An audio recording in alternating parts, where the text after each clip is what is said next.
ನಮಸ್ಕಾರ ಸ್ನೇಹಿತರೆ, ಮತ್ತೊಂದು ಹೆಲ್ದಿ ವಿಡಿಯೋಗೆ ನಿಮ್ಮನ್ನು ಹಾರ್ದಿಕವಾಗಿ ಸ್ವಾಗತಿಸುತ್ತೇವೆ. ಇಂದು ನಾವು ಮಾತನಾಡಲಿರುವುದು ಒಂದು ಬಹುಮುಖ್ಯವಾದ ವಿಷಯದ ಬಗ್ಗೆ, ಅದುವೇ ಹಾರ್ಟ್ ಫೇಲ್ಯೂರ್. ಹಾರ್ಟ್ ಫೇಲ್ಯೂರ್ ಅಂದರೆ ಏನು? ಹೆಸರನ್ನು ಕೇಳಿದರೆ ಹೃದಯ ಕೆಲಸ ಮಾಡೋದನ್ನು ನಿಲ್ಲಿಸಿದೆ ಅಂತ ಅನಿಸುತ್ತದೆ, ಆದರೆ ಹಾಗಲ್ಲ. ಹಾರ್ಟ್ ಫೇಲ್ಯೂರ್ ಅಂದರೆ ನಿಮ್ಮ ಹೃದಯವು ಶರೀರಕ್ಕೆ ಅಗತ್ಯವಿರುವಷ್ಟು ಬ್ಲಡ್ನು ಪಂಪ್ ಮಾಡಲಾಗದೇ ಇದ್ದ ಸ್ಥಿತಿ. ಇದನ್ನು ನಾವು ಒಮ್ಮೆ ಹಾಕಿ ಹೋದ ಮೋಟರ್ಗೆ ಹೋಲಿಸಬಹುದು, ಅದು ಪೂರ್ಣ ವೇಗದಲ್ಲಿ ಓಡುತ್ತಿಲ್ಲ ಅನ್ನೋ ಹಾಗೆ. ಹಾರ್ಟ್ ಫೇಲ್ಯೂರ್ಗೆ ಎರಡು ಪ್ರಕಾರಗಳಿವೆ, ರೈಟ್ ಹಾರ್ಟ್ ಫೇಲ್ಯೂರ್ ಮತ್ತು left heart failure. Heart failure ಯಾರಿಗೆ ಆಗಬಹುದು? ಇದು ಯಾರಿಗಾದರೂ ಆಗಬಹುದು.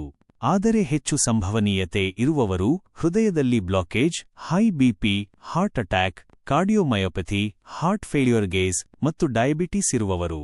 ಸಿಂಪ್ಟಮ್ಸ್ಗಳು ಏನು? ಹಾರ್ಟ್ ಫೇಲ್ಯೂರ್ ಇರುವವರಲ್ಲಿ ಉಸಿರಾಟದಲ್ಲಿ ತೊಂದರೆ, ಸುಲಭವಾಗಿ ಟಯರ್ಡ್ ಆಗುವುದು, ಕಾಲುಗಳು ಆಂಕಲ್ಸ್ ಅಥವಾ ಹೊಟ್ಟೆಯಲ್ಲಿ ಸ್ವೆಲ್ಲಿಂಗ್, ಹೃದಯವು ರೆಗ್ಯುಲರ್ ಆಗಿ ಬಡಿತ ಕೊಡದಿರುವುದು, ನಿರಂತರ ಕಾಫ್ ಮತ್ತು ವೀಕ್ನೆಸ್. ಹಾಗಾದರೆ ಹಾರ್ಟ್ ಫೇಲ್ಯೂರ್ ಅನ್ನು ಹೇಗೆ ನಿಯಂತ್ರಿಸಬಹುದು? ಆಹಾರದಲ್ಲಿ ಸಾಲ್ಟ್ ಕಡಿಮೆ ಮಾಡಬೇಕು. ಫ್ಲೂಯಿಡ್ ಸೇವನೆ ನಿರ್ಬಂಧಿತವಾಗಿರಲಿ. ಅಗತ್ಯವಿರುವಷ್ಟು ಎಕ್ಸರ್ಸೈಸ್ ಮಾಡಬೇಕು. ಸ್ಮೋಕಿಂಗ್ ಮತ್ತು ಆಲ್ಕೋಹಾಲ್ ಸಂಪೂರ್ಣವಾಗಿ ನಿಲ್ಲಿಸಬೇಕು. ಅಲ್ಲೋಪ್ಯಾಥಿಕ್ ಮೆಡಿಸಿನ್ಸ್ ಅನ್ನು ನಿರಂತರವಾಗಿ ಬಳಸಬೇಕು. ನಿಮ್ಮ ಬಿಪಿ ಮತ್ತು ಡಯಾಬಿಟಿಸ್ ಅನ್ನು ನಿಯಂತ್ರಣದಲ್ಲಿ ಇರಿಸಬೇಕು. ಆರೋಗ್ಯಕರ ಆಹಾರ ಸೇವಿಸಿ. ನೀವು ತೆಗೆದುಕೊಳ್ಳುತ್ತಿರುವ ಟ್ರೀಟ್ಮೆಂಟ್ ಪರಿಣಾಮಕಾರಿಯೇ ಎಂದು ತಿಳಿಯಲು ನಿಮ್ಮ ಹೃದಯದ ಈಕೋ ಪರೀಕ್ಷೆ ಮಾಡಬಹುದು. ಹೃದಯದ ಸ್ಥಿತಿ ಉತ್ತಮವಾಗುತ್ತಿದ್ದರೆ ಈಕೋನಲ್ಲಿ ಇಜೆಕ್ಷನ್ ಫ್ರಾಕ್ಷನ್ ಕ್ರಮೇಣ ಹೆಚ್ಚಾಗುತ್ತದೆ.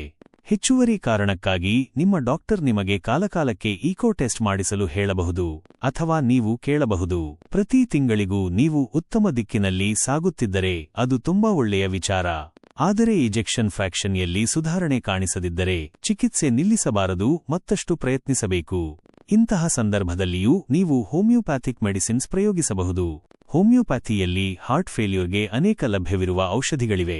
ಹಲವರು ಕೆಲವು ತಿಂಗಳು ಹೋಮಿಯೋಪ್ಯಾಥಿ ತೆಗೆದುಕೊಂಡು ತಮ್ಮ ಹೃದಯದ ಕಾರ್ಯಕ್ಷಮತೆಯನ್ನು ಸುಧಾರಿಸಿಕೊಂಡಿದ್ದಾರೆ.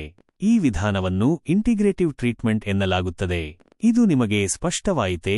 ನಿಮಗೆ ಅರ್ಥವಾಯಿತೆ?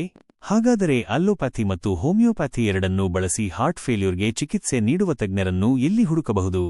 ಉತ್ತರ: ಸಿಮ್ಸ್, ಹೈದರಾಬಾದ್ನಲ್ಲಿ. ಇಲ್ಲಿ ಅಲ್ಲೋಪ್ಯಾಥಿ ಜೊತೆಗೆ ಹೋಮಿಯೋಪ್ಯಾಥಿ ಕೂಡ ನೀಡಲಾಗುತ್ತಿದೆ.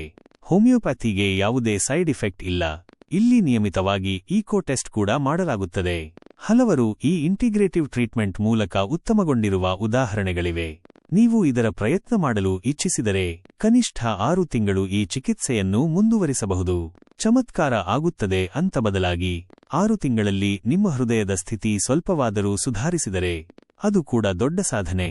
ಹಾರ್ಟ್ ಫೇಲ್ಯೂರ್ ಎಂತಹದ್ದೇ ಗಂಭೀರವಾಗಿದ್ದರೂ ಸರಿಯಾದ ಮಾಹಿತಿ ಮತ್ತು ಸಮಯಕ್ಕೆ ತಕ್ಕ ಚಿಕಿತ್ಸೆ ಇದ್ದರೆ ಇದನ್ನು ಕಂಟ್ರೋಲ್ ಮಾಡಬಹುದು. ವಿಡಿಯೋ ಇಷ್ಟವಾಯಿತಾದರೆ ಲೈಕ್ ಮಾಡಿ, ನಿಮ್ಮ ನಿಕಟವರ್ಯರೊಂದಿಗೆ ಶೇರ್ ಮಾಡಿ. ಸ್ವಸ್ಥವಾಗಿರಿ, ನಗುತ್ತಿರಿ. ಮುಂದಿನ ವಿಡಿಯೋನಲ್ಲಿ ಮತ್ತೆ ಭೇಟಿಯಾಗೋಣ.